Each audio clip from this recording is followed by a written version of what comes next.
I went to Woodland and it wasn't good enough. I got cut in 8th and 9th grade. It was 8th and 9th back then. And to me, that's a good thing. That kids having to work through adversity, I just went and worked hard. And then by my sophomore year, I was good enough to play on the varsity. The first time I laid eyes on Donald Trumbo III was at a Woodland Junior High basketball game, and a friend said, "That's Trey Trumbo. He's a really good player." Well, that guy was a better talent scout than they even imagined. But maybe they didn't know how hard Trey would work at becoming the best player he could. All the hours he'd spend shooting alone, playing pickup games, gaining confidence. Maybe they didn't know he'd grow to 6'5" with point guard skills. Maybe they didn't know that he loved making the great pass even more than scoring himself. And most of all, maybe they didn't know how big Trey's heart was. How good a player was Trey when he was a Bulldog? Well, he was MVP of the prestigious Coffeyville tournament, where we beat state champs from 2 other states. Trey set the FHS scoring record, 41 points, on Colors Day. He loved the big stage. He was MVP of the state tournament, taking over to be the difference maker in crunch time. How good a teammate was Trey? Well, I missed the state tournament when I was sick, and I lost 25 pounds that week due to a temporary disease. What did Trey do? He called me after every game of the state tournament, worried that I wanted to be part of this and couldn't. That was a sign of a true friend. Coach Trumbo was the first basketball coach I had.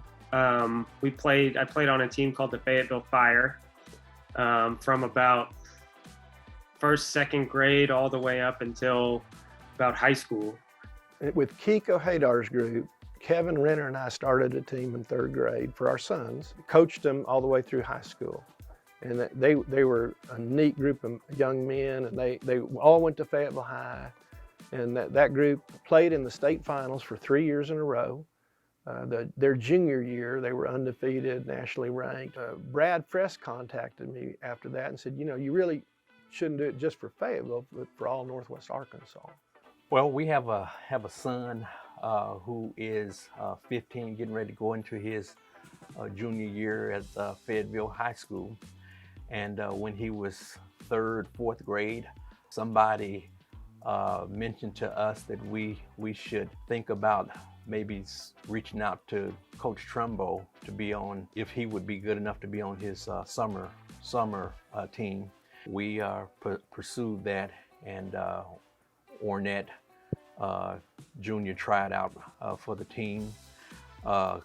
Coach Trumbo's practices at that time were so difficult that the first day Ornette quit, and he went into the hallway, sat down crying, saying he didn't want to go back. And he's been with Coach Trumbo now going on 7-8 years. I would come home crying, upset with him, because he wouldn't let me shoot the ball until I was ready to do that. And he wouldn't let me do things on the court that weren't fundamentally sound. And, that's a hard pill to swallow as a kid. And I can remember a lot of times where I'd go home and tell my parents, I don't want to play for that team anymore. And I think, I have to commend my parents for saying, you need to listen and learn, and nobody's quitting anything. And, you go back, you listen to what he says, and you try to do better. No, I thought we were probably done when my youngest graduated high school. And that's kind of a cute story. My wife is fantastic. Being married to me for 43 years, I wouldn't do that. So Harlan graduates high school, and he's driving out to go into college, and I've got tissues in my pocket, and I'm ready to, console my sobbing bride. And as soon as he hit the street, she patted me on the butt and said, 5 of the hardest minutes of my life. So I said, well, what are we going to do now? She said, you're going to get another team. And she's ministers with the parents, and I minister with the kids. I can remember him coming to a game in college.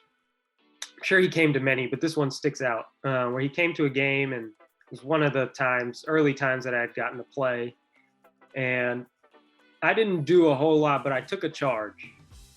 And I can remember finding him in the stands and seeing him standing up, clapping, screaming, yes, the only way he can.